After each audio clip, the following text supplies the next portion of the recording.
Imagine a leader thrown out of office in a single afternoon, accused of corruption, denounced by his enemies, abandoned by many of his friends, and then when everyone is sure he is finished, he starts fighting not for power but for something far more dangerous. To his rivals, the verdict of history, the man who once challenged an empire now has one last opponent to defeat. Not the lieutenant governor, not Ottawa, not even the rival who has taken his chair. His new enemy is time itself. Time and the stain of the word corrupt splashed across his name in every newspaper in Quebec. Honoré Mercier, who had marched into the National Assembly as the architect of a new, confident province, now walks out of the same building under a cloud so dark that even his supporters lower their eyes as he passes. On that winter day when the dismissal letter is read to him, the letter that strips him of the premiership, he knows that his story is not over, but he also knows that his final chapter will be written at a brutal speed.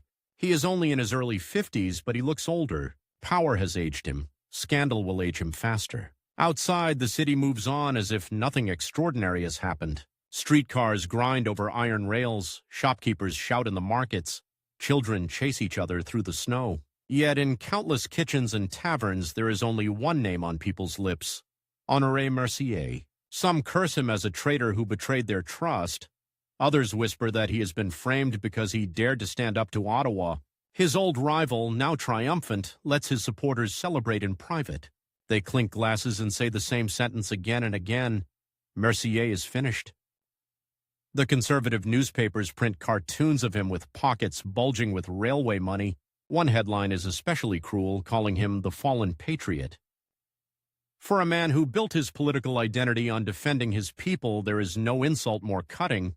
He reads these words at his own table, the light of the oil lamp shaking as his hand trembles, not from fear of prison, although that fear is real, but from something deeper, the terror that everything he has done for Quebec will be remembered only as a prelude to disgrace. The accusations are precise and brutal. The Baie des Chaleurs Railway, a project meant to open up the remote regions of the province, becomes the core of a scandal crafted to destroy him.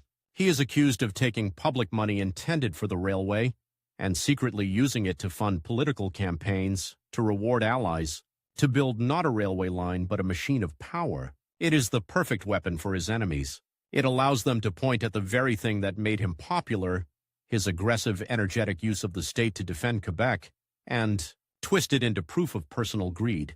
In smoky offices, his rival and his advisors lay out the strategy: flood the public with details, overwhelm people with numbers, contracts, checks, dates, make the scandal feel so vast that even those who want to believe in Mercier start to doubt. In politics, doubt is often deadlier than hatred. Hatred can inspire you to fight. Doubt makes you stay home on election day.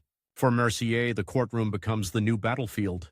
The National Assembly, where he once stood and spoke with the confidence of a man shaping history, is now occupied by his enemies. They debate laws without him. They reverse his decisions. They dismantle his alliances. But the courthouse, with its echoing corridors and cold stone walls, is where the real war moves. Journalists pack into the room, dipping their pens into inkwells the way artillery crews load cannons. Every word he speaks under oath will be transcribed, printed, dissected. If he slips, even once, his enemies will seize on it as proof that the entire dream he sold to Quebec was a lie. There is something almost theatrical in the scene. The former premier, once surrounded by ministers and admirers, now stands alone. In the witness box, forced to explain receipts and contracts like a low-level clerk, it is humiliation weaponized. Yet the man who answers the questions is not broken. He is wounded, yes, humiliated, exhausted, but he is also strangely calm, almost icy. The stakes are no longer an election cycle. They are the decades after his death. He knows that if he loses this case, the story told about him to future generations will be written entirely by his enemies. His rival will be remembered as the man who exposed a fraud. The great champion of provincial rights will become a cautionary tale about ambition and greed. And so each time the prosecutor, a man close to his political opponents, leans in and asks, "Did you, Honoré Mercier, knowingly divert these funds?" Mercier hears something else. "How do you want your grandchildren to pronounce your name? With pride or with shame?" His answers are firm, precise, sometimes painfully detailed. He does not perform for the crowd. He argues for the record. Still, time is tightening around him like a noose. Trials move slowly, but rumor moves fast. While lawyers argue over documents and witnesses, the political world rushes ahead without him. New alliances form, new leaders emerge. Young politicians who once admired him now calculate how close they should stand to his name. Some distance themselves, others stay loyal and pay the price. His rival uses the delay to entrench himself in power, to show voters that he represents stability, order, respect for authority. Privately, the rival cannot believe his luck. Mercier has been pushed off the stage at the exact moment when his popularity might have peaked. Public attention, once Mercier's greatest weapon, now eats him alive. The longer the trial drags on, the more people assume he must be guilty. If he were innocent, someone mutters in a cafe, would this take so long? Then comes the twist that no one has fully calculated. After months of testimony, after countless headlines, after days when Mercier can barely sleep, the verdict is read out, not guilty. The courtroom, filled with people who came expecting to see the final collapse of a fallen leader, gasps. Some stare at him in stunned silence. Others begin to applaud quickly, almost nervously, as if they are not sure whether public joy is safe. Outside, word spreads like fire. One cautious supporter had been waiting in the street, eyes on the doors. When he hears the news, he runs, shouting, "He's acquitted! He's acquitted!" For a few hours, Quebec relives something of the old Mercier magic.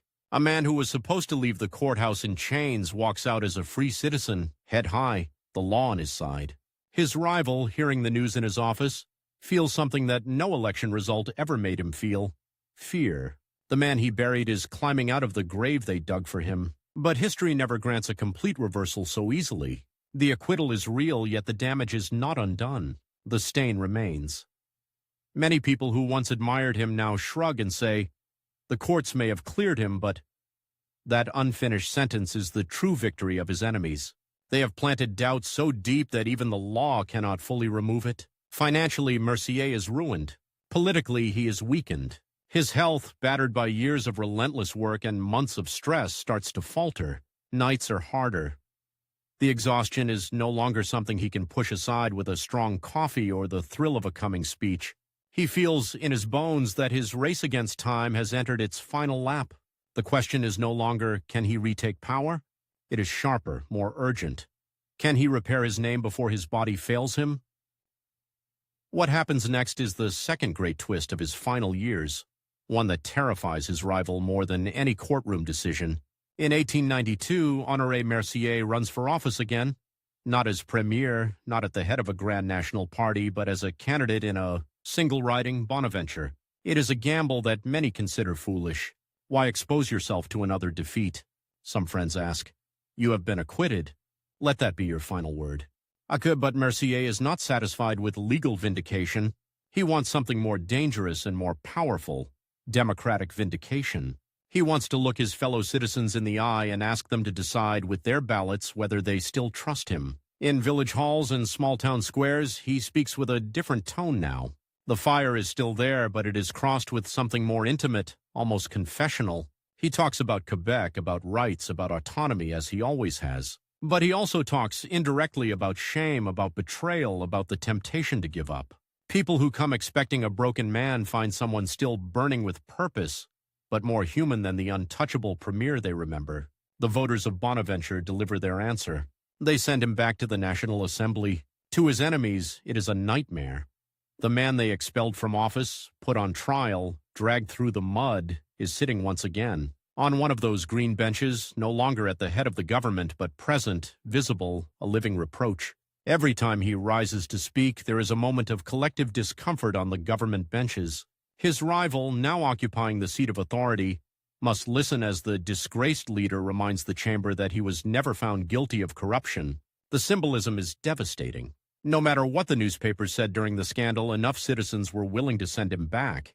That single fact cuts through volumes of accusations. He has not won power back, but he has won something more enduring, proof that a part of the population refuses to let him be erased. Yet the victory is bittersweet because time continues to close in.